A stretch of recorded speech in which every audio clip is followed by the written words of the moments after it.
علی بھائی اگلا سوال ہے، ایک عام آدمی کو بنیادی علم دین حاصل کرنے کے لیے کون کون سی بکس خرید کر پڑھنا ضروری ہیں؟ ان کتابوں کے نام اور پبلشرز کے نام بھی بتا دیں۔ میں تو کہتا ہوں جی ایک کتاب کے اوپر اپنی آپ زندگی لگائیں، وہ یہ کتاب ہے، اللہ کی کتاب قرآن۔ کیونکہ ہمارے سارے عقیدے، ہمارے سارے نظریات، ہمارے لیے سارے اصلاح کی چیزیں نصیحت کے اعتبار سے سب سے بیسٹ فارم میں ہمارا رب ہمیں بتا سکتا ہے۔ صحیح مسلم میں حدیث ہے نا کہ ام عائشہ سے کسی نے پوچھا کہ نبی علیہ السلام کے اخلاق کیسے تھے، یعنی آپ علیہ السلام کا اٹھنا بیٹھنا کیا تھا، آپ کے معاملات کیسے تھے، تو انہوں نے کہا قرآن نہیں پڑھتے، قرآن ہی نبی علیہ السلام کے اخلاق تھے۔ یعنی نبی علیہ السلام قرآن مجسم تھے، یعنی قرآن جس طرح کا مسلمان چاہتا ہے نا، وہ اگر انسانی شکل میں آئے تو وہ رسول اللہ کی ذات تھی۔ نبی علیہ السلام قرآن کی تعلیمات کا ایک مجسمہ تھے، تو آپ علیہ السلام کی سیرت کو فالو کریں۔ لقد کان لکم فی رسول اللہ اسوۃ حسنہ۔ لوگ اکثر کہتے ہیں کتاب بتائیں، میں کہتا ہوں جی قرآن سے بڑی کون سی کتاب آپ کو بتائیں؟ لوگ کہتے ہیں جی وہ ہمارے گھر ایک دادا جی کی پرانی ہاتھ کی لکھی ہوئی کتاب پڑی ہوئی ہے۔ سر وہ کتنی پرانی ہوگی؟ 100 سال، 200 سال؟ یہ تو 1400 سال پرانی کتاب ہے، اس سے پرانی تو نہیں، پرنٹنگ نئے صفحے کے اوپر ہے، کتاب تو پرانی ہے۔ اور اس سے بڑی بات، یہ کتاب اس دنیا میں کسی رائٹر کی لکھی ہوئی نہیں ہے، آسمان سے نازل ہوئی ہے۔ رائٹر نے تو اسے صرف ایک الفاظ کی شکل دی ہے، نازل تو آسمانوں سے ہوئی ہے اللہ کے پیغمبر کے اوپر صلی اللہ علیہ وآلہ وسلم۔ تو قرآن اگر کسی نے اپنی زندگی میں نہیں پڑھا ترجمے سے، اس سے وہ مقصد حاصل نہیں کیا جس مقصد کے لیے نازل ہوئی یہ کتاب، جو سورہ صاد میں ہے کہ ہم نے قرآن اس لیے نازل کیا تاکہ اس کی آیات میں لوگ تدبر کریں اور نصیحت حاصل کرنے والے اس سے نصیحت حاصل کریں۔ قرآن میں کہیں نہیں لکھا ہوا کہ قرآن اس لیے نازل کیا کہ اپنے بچوں کو حافظ بنوائیں بغیر ترجمے والا، اور اس سے اپنے مردے بخشوائیں اور اپنے گھر والوں میں اتنے بندے جنت میں لے جائیں، یا اتنا ثواب کمائیں۔ نہیں، ثواب ہوگا لیکن اس کا پرائمری مقصد نہیں ہے۔ نماز کا پرائمری مقصد ورزش نہیں ہے، اللہ کے سامنے ٹو باؤ ڈاؤن کرنا ہے، پوسچر بنانا ہے، اپنے عاجزی کا اظہار کرنا ہے، کبھی قیام کے ذریعے، کبھی رکوع میں جھک کے، کبھی سر سجدے میں رکھ کے۔ ورزش آٹومیٹکلی ہو رہی ہے۔ لیکن اگر کوئی نماز کے فضائل سنائیے کہ جی ورزش بڑی اچھی ہوتی ہے جی، صحت اچھی رہتی ہے جی، تو مولویوں کو غصہ نہیں چڑھے گا؟ کہیں گے یار ٹھیک ہے ہوتی ہے لیکن یہ کیا تو مولوی بھی تو یہی لکیر پیٹتے ہیں کہ جی بڑی نیکیاں لبدیاں ہیں، قرآن پڑھو، ہمیں بغیر سمجھ کے بھی پڑھو۔ ٹھیک ہے ملتی ہیں، لیکن مقصد کیا یہ تھا؟ نہیں تھا۔ قرآن کے اوپر اپنی زندگی لگائیں۔ قرآن آپ کے پاس ہونا ضروری ہے، اس کا ترجمہ کور کریں، لفظی ترجمہ بھی، با محاورہ ترجمہ بھی، اور سارے مکاتب فکر کا، تاکہ آپ کا یہ کیڑا نکل جائے کہ لوگوں نے ترجمے بدل دیے ہیں۔ آپ کمپیئر کر لیں، میرے تو ایک یوٹیوب پہ ڈیٹیل ویڈیو ہے قرآن کے 8 تراجم، اس میں نے سیمپل کے طور پہ کئی ایک آیات لی ہیں اور 8 ترجموں سے وہ فزیکلی کیمرے میں دکھایا کہ دیکھو یہ بریلویوں نے یہ ترجمہ کیا، دیوبند نے یہ کیا، اہل حدیث نے یہ کیا، شیعہ نے یہ کیا، بتاؤ اس کے مفہوم میں کوئی فرق ہے؟ بسم اللہ کا ترجمہ اگر کسی نے کیا ہے اللہ کے نام سے شروع تو بھی ٹھیک، شروع کرتا ہوں اللہ کے نام سے تو بھی ٹھیک، شروع اللہ کے نام سے تو بھی ٹھیک، شیطان کے نام سے کسی نے شروع نہیں۔ آپ کو جو دل ٹھکتا ہے آپ پڑھیں، کوئی فرق نہیں۔ کہیں اکا دکا جگہ اگر ڈنڈی آ جاتی ہے وہ اوورآل ڈاکٹرن میں پکڑی جاتی ہے، اس کی میں نے کئی مثالیں دی ہیں، وہ پکڑی جاتی ہیں، اس لیے آپ اس کی ٹینشن نہ لیں، قرآن کو کور کریں۔ میں کہتا ہوں جی ایک بندے نے بیچلر ڈگری حاصل کر لی، FSc کر لی، میٹرک پاس کر لیا، اور قرآن اس نے ترجمے سے نہیں پڑھا، بھلے عربی نہ بھی سیکھے، عربی پروناؤنس کرنی تو آنی چاہیے قرآن پڑھنے کے لیے، نماز پڑھنے کے لیے، لیکن عربی کا ترجمہ اور عربی کو ایز اے لینگویج سیکھنا یہ ہر بندے پہ فرض نہیں ہے۔ اگر آپ عربی سیکھ کے بھی آ جائیں نا مکمل طور پہ اور ترجمہ کریں، تب بھی انہوں نے آپ کا ترجمہ نہیں ماننا، انہوں نے کہنا ہے کہ آپ کو زیادہ عربی آتی ہے یا مذہب بریلوی کو، آپ کو عربی آتی ہے یا اشری تھانوی کو، آپ کو زیادہ عربی آتی ہے یا جونا گڑھی صاحب کو، سارے فرقوں کے میں نے نام لیے، یا سید فرمان علی شاہ کو، تو ظاہر ہے آپ دعویٰ کر سکتے ہیں، آپ کہیں گے ان کو ہی زیادہ آتی ہے۔ تو جب اینڈ رزلٹ یہ ہونا ہے کہ عربی کے بعد بھی آپ نے ادھر ہی جانا ہے، تو آپ ڈائریکٹ ادھر پہنچے تاکہ اپنا ٹائم بچائیں، اس کو کہتے ہیں ویل انوینٹ نہ کریں۔ عربی ضرور سیکھیں، اس لیے کہ آپ تراویح میں قرآن سنیں یا قرآن کی جب آیات سنیں تو آپ کو ایک لطف آئے، باقی اس سے زیادہ کچھ نہیں اس میں سے نکلنا ہے. میں آپ کو بتا دوں، یہ مولوی کہتے ہیں نا میرے سامنے آپ عربی کتاب لے کے ہیں جی اس میں پڑھنا ہے. عربی کتاب میں بخاری لے بھی جاؤں، تم اس میں ڈنڈی مارو تو میں تمہارے روحانی ابا جی، تمہارے استادوں کے استاد کا ترجمہ تمہیں بتاؤں کہ یہ لکھا ہے، تم یہ کیوں 2 نمبری کر رہے ہو، تو اس کا عربی سے اردو کا ترجمہ مانا جائے گا، یہ تیرا مانا جائے گا بھائی. وہ بھی نہیں جرت کرے گا، کوئی بریلوی جرت نہیں کرے گا کہ میں احمد بریلوی سے بہتر قرآن کا ترجمہ کر سکتا ہوں.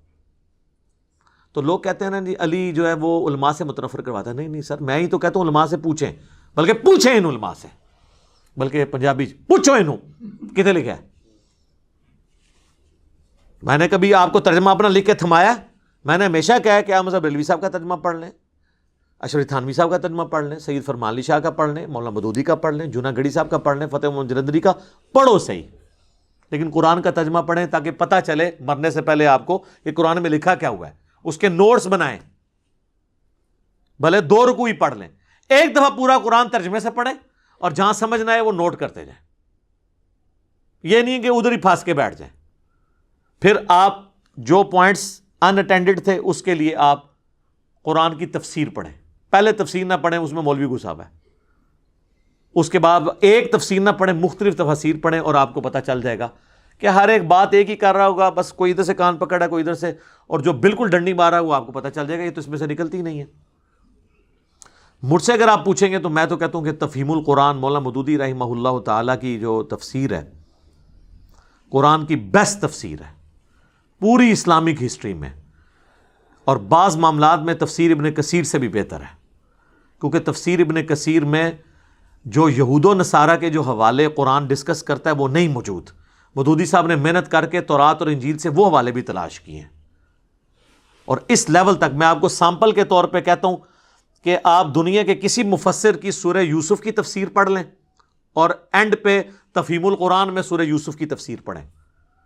بیان القرآن میں ڈاکٹر اسرار صاحب نے ویڈیو میں ریکارڈ کروایا کہ میں قرآن کی طرف آیا ہی ہوں صرف سورہ یوسف کی تفسیر پڑھ کے. مولانا مودودی کی، میں میٹرک کا اسٹوڈنٹ تھا ان دنوں، جو جماعت اسلامی کا رسالہ ترجمان القرآن نکلتا تھا، اب ان کا وہ مکتبہ ہے ترجمان القرآن، اس میں مودودی صاحب کی تفسیر تفہیم القرآن ابھی مکمل بنی نہیں تھی، وہ ساتھ ساتھ لکھ رہے تھے تو وہ مہینے میں پرنٹ ہو کے آتی تھی، اور میں اور میرا بھائی جو ہیں وہ بیٹھ کے نا اس کا آپس میں دورہ کرتے تھے.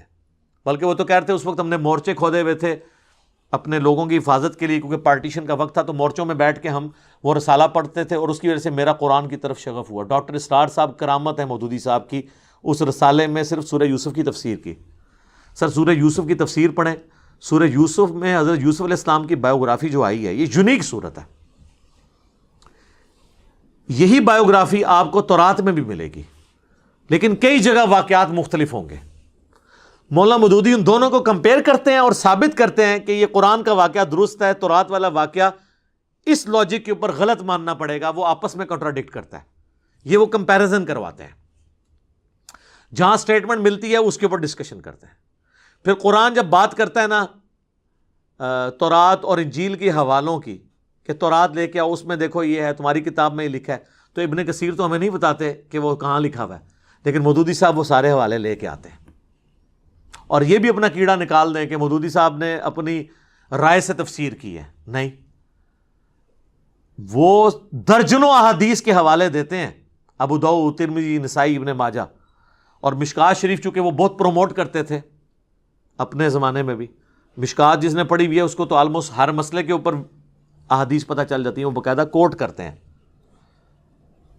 کہ جی یہ اس کانٹیکسٹ میں یہ حدیثیں ہیں، باقاعدہ وہ بحث میں لے کے آتے ہیں، حدیثیں بھی وہ کوٹ کرتے ہیں، ائمہ کے اقوال بھی کوٹ کرتے ہیں اختلاف میں.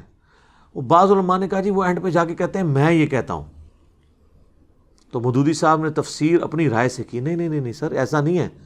وہ قرآن سے تفسیر کرتے ہیں قرآن کی، اس کے بعد احادیث سے کرتے ہیں، وہاں بھی رضال نہ ہو پھر ائمہ کے اقوال لے کے آتے ہیں، اور اقوال میں بھی جو اختلاف ہوتا ہے تو اینڈ پہ جا کے وہ کہتے ہیں کہ میں یہ کہتا ہوں کہ فلاں امام نے جو بات سمجھی ہے وہ قرآن و سنت کے سب سے زیادہ قریب ہے. تو وہ اپنی بات کر رہے ہوتے ہیں. مجھے پورے تفہیم القرآن میں بتائیں کہ کسی ایک جگہ انہوں نے کہا ہو کہ یہ قرآن میں اور احادیث میں اور ائمہ کے سارے اقوال غلط ہیں، مجھے آج سمجھ آیا اس کی تفسیر ہی ہے، کوئی ایک والا بتائیں تو نہیں ہے. تو یہ تو آپ سارے کر رہے ہوتے ہیں. بریلویوں نے احمد بریلوی کی توجیحات مانی ہے نا، باقی سب کا تو انکار کر دیا ہے. تو ہم یہ کہیں گے کہ بریلویوں نے خود ساختہ کی ہے؟ نہیں، وہ کہیں گے میں نے احمد بریلوی پہ رلائے کی ہے. تو مودودی صاحب بھی اگر کسی مسئلے میں کہتے ہیں یہاں پہ شوافے درست ہیں، یہاں پہ حنابلہ درست ہیں، یہاں پہ حنفی درست ہیں، یہاں پہ مالکیہ درست ہیں میرے نزدیک، تو وہ اپنے نزدیک کا مطلب یہ نہیں کہہ رہے ہوتے کہ میری یہ رائے، وہ کہتے ہیں میرے نزدیک میں نے جب کمپیئر کیا تو اس کی رائے زیادہ بہتر ہے. وہ کہتے ہیں نہیں، مودودی صاحب کون ہوتے ہیں ڈیسائیڈ کرنے والے کس کی رائے بہتر ہے؟ تو سر آپ نے بھی تو ڈیسائیڈ کیا ہوا ہے، آپ نے فقہ حنفی کیوں اڈاپٹ کیا ہوا ہے؟ ہر حنفی نے. آپ کے نزدیک فقہ حنفی کی رائے امام مالک، شافعی، احمد بن حنبل سے بہتر ہے. تو جب آپ ڈیسائیڈ کر رہے ہیں تو مودودی صاحب نہیں ڈیسائیڈ کر سکتے؟ انہوں نے کوئی نیا نظریہ پیش نہیں کیا. تو تفہیم القرآن ضرور پڑھیں، ہماری ویب سائٹ کے اوپر اس کی سافٹ کاپی ہے، وہ ڈاؤن لوڈ کریں. تو آپ کو جدید سائنٹیفک جو اعتراضات ہیں وہ بھی اس میں کور ہوئے ہوئے ہیں، اور پرانے جو اختلافات ہیں وہ بھی کور ہوئے ہیں، اور بعض تو اتنے مشکل تفسیر کے ایشوز تھے جو مودودی صاحب نے ہی ریزالو کیے ہیں. مثلا یہ جو حضرت خضر اور موسیٰ علیہ السلام کا واقعہ ہے، یہ آپ ذرا تفسیر پڑھیں ان کی. تخت بلقیس والا واقعہ، اس کی تفسیر ذرا مودودی صاحب کی پڑھیں. 99 دھمیوں والا جو حضرت داؤد علیہ السلام کے اوپر یہودی تہمت لگاتے تھے، وہ تفسیر آپ ذرا مودودی صاحب کی پڑھیں.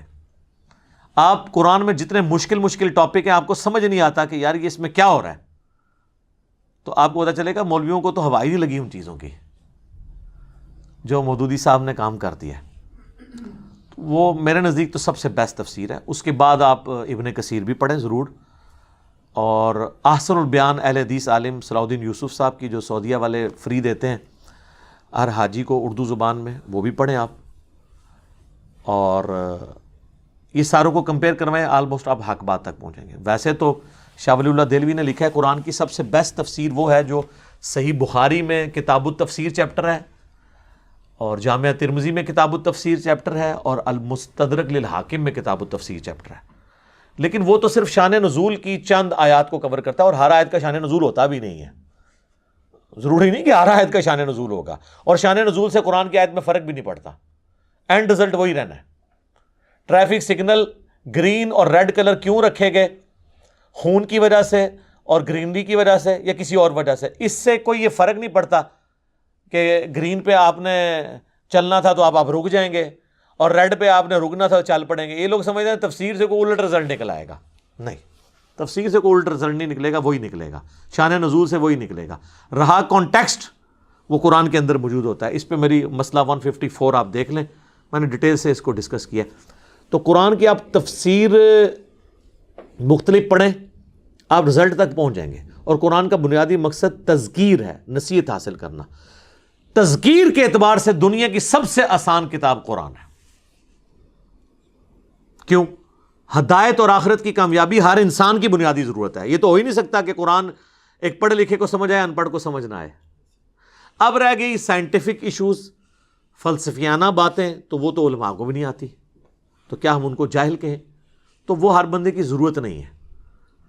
عام بندے کی ضرورت اس سے نصیحت حاصل کرنا ہے. اور وہ سورہ ال عمران کی 7 نمبر آیت میں ہے کہ کتاب کی اصل جو ہے وہ محکمات ہیں، یعنی جس میں اللہ نے حکم دیا ہے ماں باپ کی تابع فرمان ہو جاؤ، شرک نہ کرو، زنا سے بچو، چوری سے بچو، قتل ناحق سے بچو. یہ وہ ساری باتیں جو ہر بندے کو سمجھ آئیں گی. اس میں کون سی راکٹ سائنس ہے؟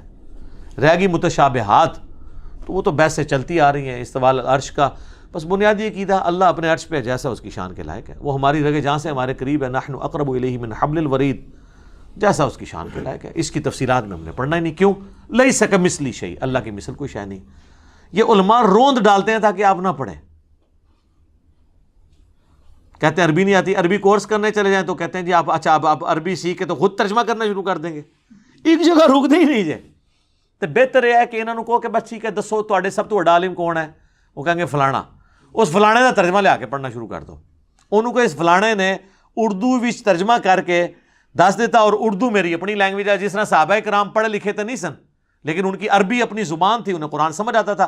میں پڑھا لکھا نہ بھی ہوں، اردو میری زبان ہے، مجھے سمجھ آتا ہے. اور سب سے بہتر عربی کو اردو میں ٹرانسفر آپ کے ہی حضرت جی کر سکتے تھے، تو انہوں نے کر دیا. ہوں بھی چکے کرنا ہے اگلا، ہوں کوئی اور گیم پچ کھودی سی تھی اور کو کرنا ہے، کوئی اور شے کڈو، کوئی نہیں شے نکلنی ہو. ٹھیک ہے، تو یہ قرآن آپ کریں کور جی، قرآن کے بغیر کچھ بھی نہیں ہے. حجۃ الوداع پہ نبی الاسلام نے فرمایا المستدرک الحاکم میں 2 چیزیں، قرآن اور سنت. صحیح مسلم میں 4 حدیثیں غدیر خم کی، قرآن اور اہل بیت. صحیح بخاری اور مسلم دونوں میں عبداللہ ابن ابی اوفا سے کسی نے پوچھا کہ نبی الاسلام نے کوئی وصیت کی تھی؟ انہوں نے کہا نبی الاسلام نے اپنا وصی کسی کو نہیں بنایا، ہمیں قرآن کے مطابق چلنے کی وصیت کی تھی. صحیح مسلم میں آپ کی ہر تقریر کا آغاز اس سے ہوتا تھا اما بعد فإن خیر الحدیث کتاب اللہ، سب سے بہترین کلام اللہ کی کتاب ہے، سب سے ہدایت یافتہ راستہ محمد صلی اللہ علیہ وآلہ وسلم کا ہے. قرآن کے گرد سب کچھ، ہمارے سارے عقیدے قرآن ہے. اور لوگ کہتے ہیں جی سنیوں کی کتابیں لاتا، شیعہ کی لاتا. نہ سر، سنی شیعہ کی ایک ہی کتاب ہے قرآن. آپ حدیثوں میں اور بزرگوں کی کتابوں میں کیوں گھستے ہیں؟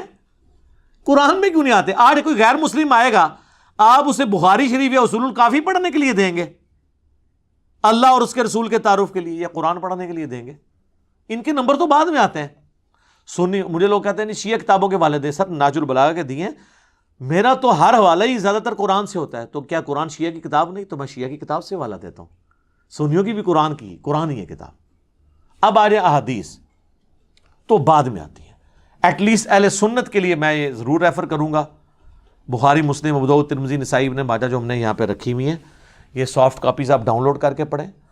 اور اگر آپ نے کمبائنڈ فارم میں، مینیجیبل فارم میں ان ساری کتابوں کے نوٹس دیکھنے ہیں تو مشکات المصابیح جو میں نے نہیں لکھی، 800 سے 700 سال پہلے لکھی ہے ولی الدین تبریزی نے، اور اس کے اوپر میں نے پوری ایک ویڈیو ریکارڈ کروائی ہے کس طرح 2 سٹیجز میں کتاب امام بغوی اور ولی الدین تبریزی نے لکھی.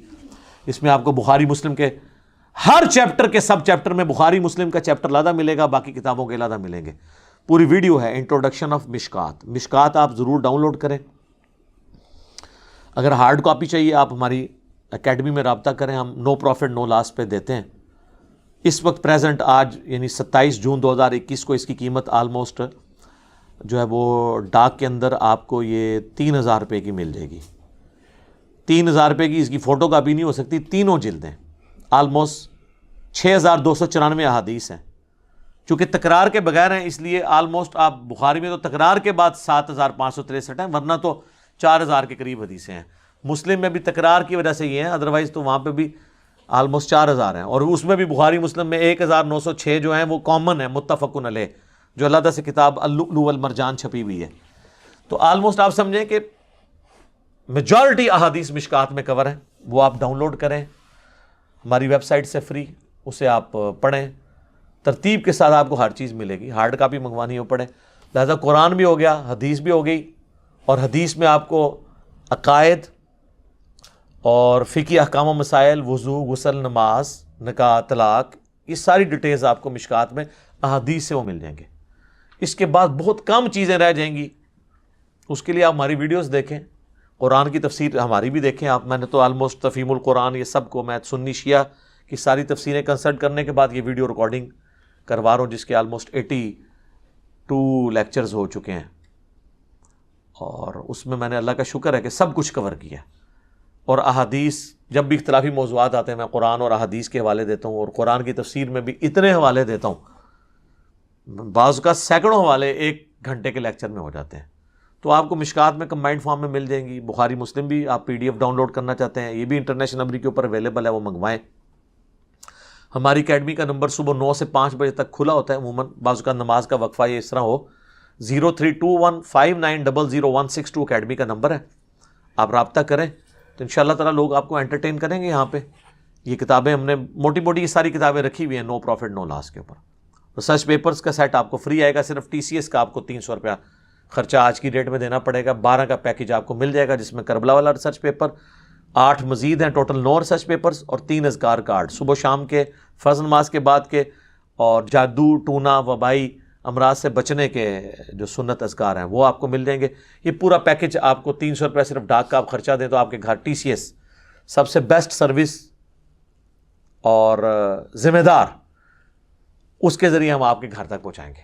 اور یہ اب آپ کو جو مشکات ہم 3000 کی بھیج رہے ہیں، اس میں ہمارا TCS کا بھی 1200-1300 روپیہ تقریباً خرچہ شامل ہے. تو آپ یہ اندازہ کریں, ہماری اکیڈمی سے آ کے آپ لیں 2000 روپے کی آپ کو دے دیں گے, اور سرچ پیپر آ کے لیں تو فری لے لیں. لوگ کہتے ہیں علی بھائی نے اناؤنسمنٹ کیا سرچ پیپر فری. جی فری ہیں, آ جائیں یہاں پہ. جب ٹی سی ایس میں منگوائیں گے تو ٹی سی ایس کا تو خرچہ آپ نے دینا نا, سرچ پیپر فری آئیں گے, پھر بھی ٹی سی ایس کا آپ 300 دے دیں. آپ جا کے ٹی سی ایس کا ریٹ پوچھ لیں تو آپ کو پتہ چل جائے گا. تو اللہ کا شکر ہے, قرآن پڑھیں, احادیث کے لیے یہ میں آپ کو ریکمینڈ کروں گا. پہلے یہ کر لیں انشاءاللہ تعالیٰ, جتنی زندگی ہے مختصر, پھر اگلا دونوں کو سبق دیوان گے, وہ دی ضرورت ہی نہیں رہنی. آپ ان چیزوں کو کور کر لیں تو انشاءاللہ تعالیٰ آپ کے لیے آسانی ہوگی. اپنے بچوں کو بھی یہ چیزیں, ہارڈ کاپیاں بھی گھر میں موجود ہونی چاہیے. سافٹ کاپی پڑھتے بندہ تھک جاتا ہے, ہارڈ کاپیاں بھی آپ رکھیں. قرآن کے تراجم کی بھی, قرآن کی تفسیر تفہیم القرآن آپ کو ترجمان القرآن والوں سے مل جائے گی. ہم نے ہی وہ رکھی ہوئی ہے کیونکہ وہ مینیج کرنا ہمارے لیے مشکل ہو جاتا ہے. تو بہرحال آپ ان سے رابطہ کریں. آپ کو انشاءاللہ تعالیٰ جماعت اسلامی کا کہیں بھی پاکستان میں کوئی دفتر موجود ہے, ان کے تھرو آپ منگوا سکتے ہیں, وہ آپ کو خود دے دیں گے. تو انشاءاللہ تعالیٰ یہ وہ ساری چیزیں.